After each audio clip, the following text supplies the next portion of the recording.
Thanks so much for being here. And how about a big round for Brett?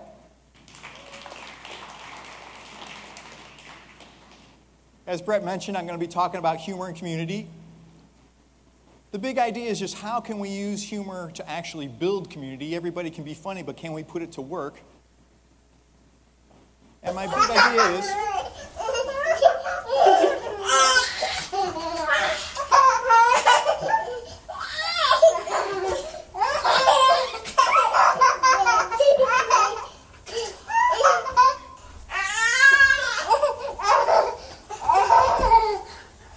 laughter is social.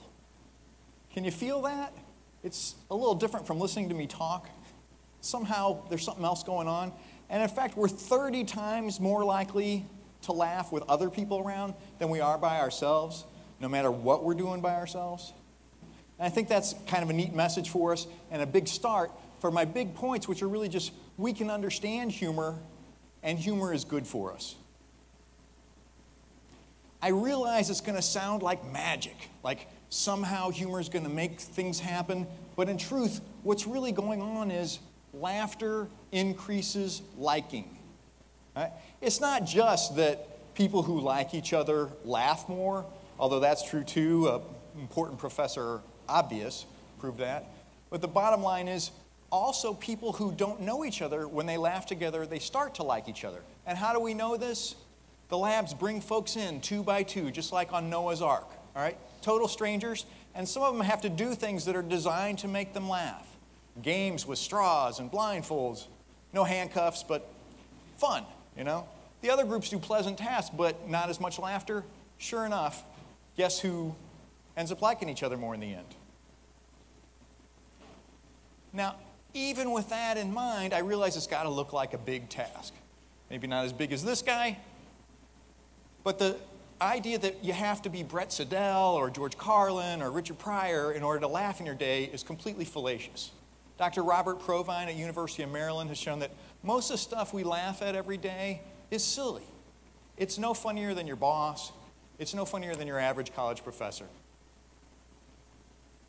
With that in mind, all I'm going to ask is for you to be willing to experiment. This is how we learn things about humor.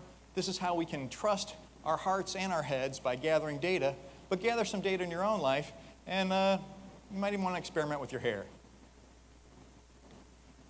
Okay. I might have 1 point, okay, maybe 2, but the big message again is humor is something we can understand, and it's something that's good for us. I have to confess, humor scientists take this stuff way too seriously, to the point where they can't even afford cell phones. And sometimes the models of how humor works just get way too complicated. Anybody who can say the incongruity resolution of model with humor without, cracking up laughing, my heart's out to you. In truth, first and foremost, you have to be in the right state. If you're not in the mood, nothing's going to happen. I learned that from my wife. Pretty much there's the going for the goal, I'm out to achieve what I'm going to achieve way of functioning, and that's our TEDx state.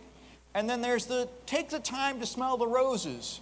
I'm going to walk along, make the journey. As important as the destination, that's the paratelic state.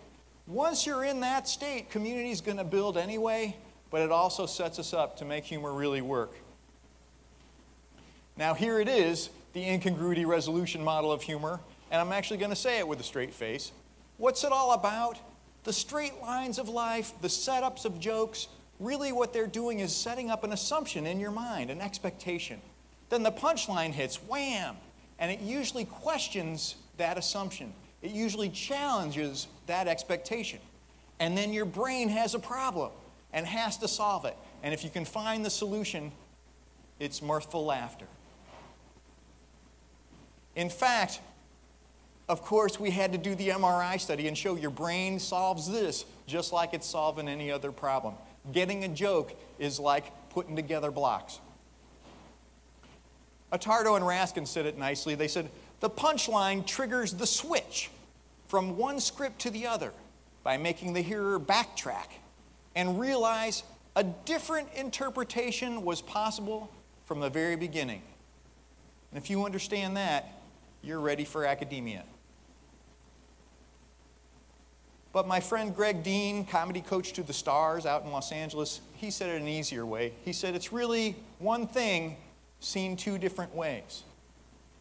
Even a bad coin has two sides, all right? Some things look really good up close. Some things look better far away, myself included. But the bottom line is this is actually the foundation for cognitive therapy. This is how we fix depression. This is how we fix anxiety. What a surprise, looking at something a little differently makes it less depressing, makes it less anxiety-provoking. This is a skill worth having. Is it a duck? Is it a rabbit?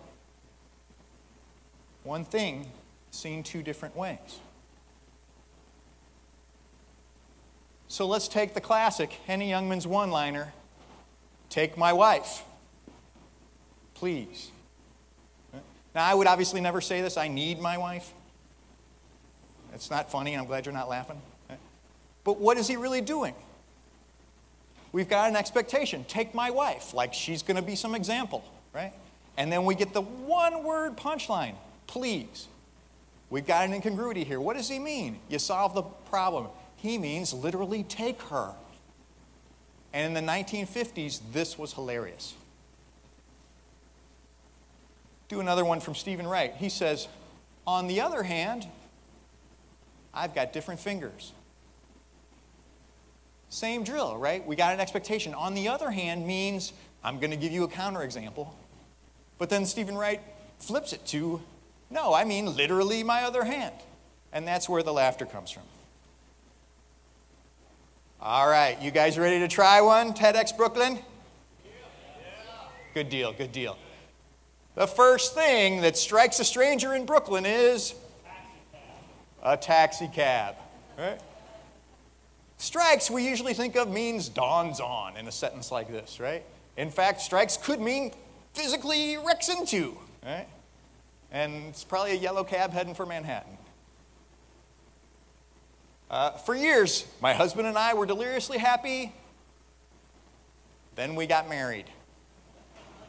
Right? I like this one, but I heard another one on the train down. I had an amazing day of golf. I broke 70. That's a lot of clubs. Wow. See how it switched? See how it works? Well, it's important to understand, too, that each of these jokes comes in a certain style. The way we interact with each other. Humor alone is great, but a special kind of humor, the kind that we call affiliative. All humor has a positive or a negative tone, and it's towards ourselves or it's towards others. What we'd like to have is the kind that's positive towards others. It doesn't make for the best stand-up comedy, but it's often the way to build community the best. If you're joking with your pals, if you're hanging out with your buddies and laughing, you're building community as we speak. Well, what about the good it can do? In truth, everything on here can benefit from humor. Health, we all need health in our community, of course, right? And it turns out we have data to suggest that listening to 20 minutes of Chris Rock will improve the immune function as we measure it in your saliva. As Chris Rock might say, that's some funny spit.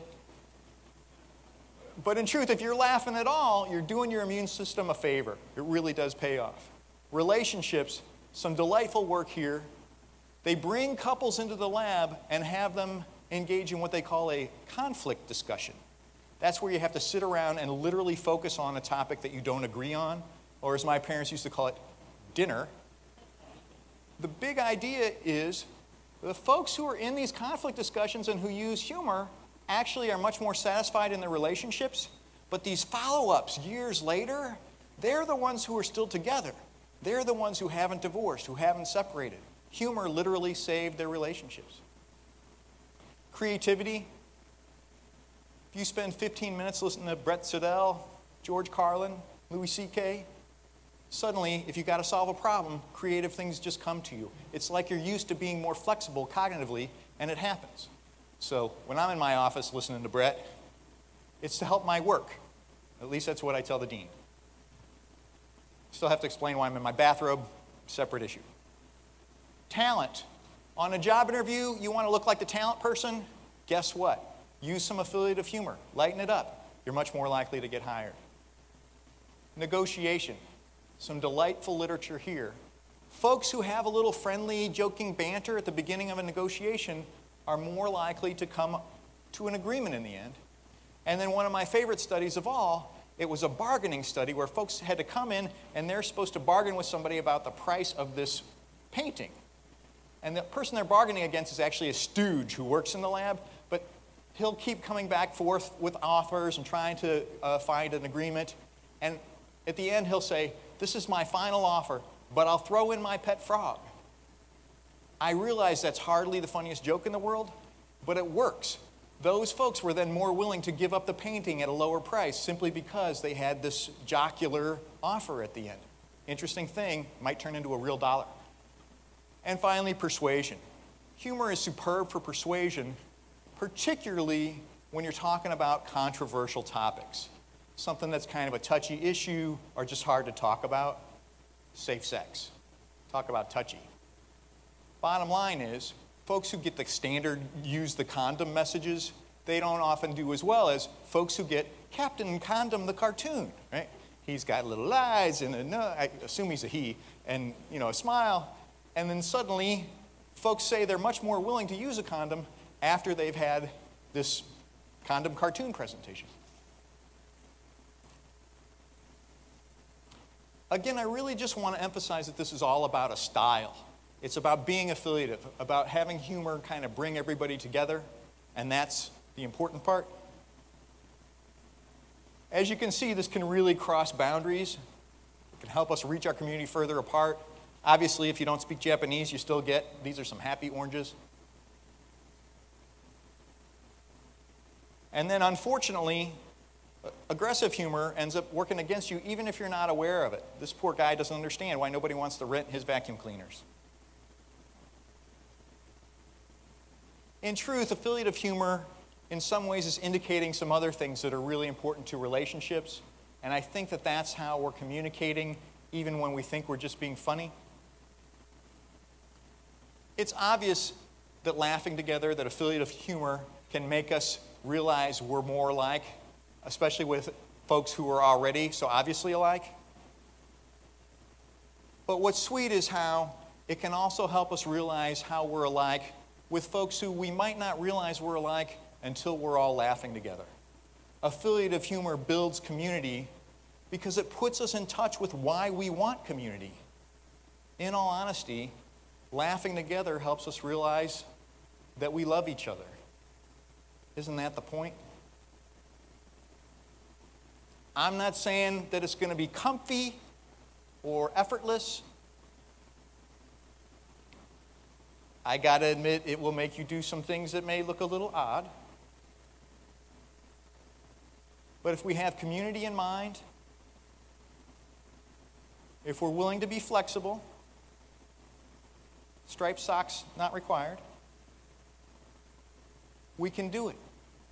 So join me. Bring a little humor into your day. It'll help us build community. It'll be great. Thanks very much.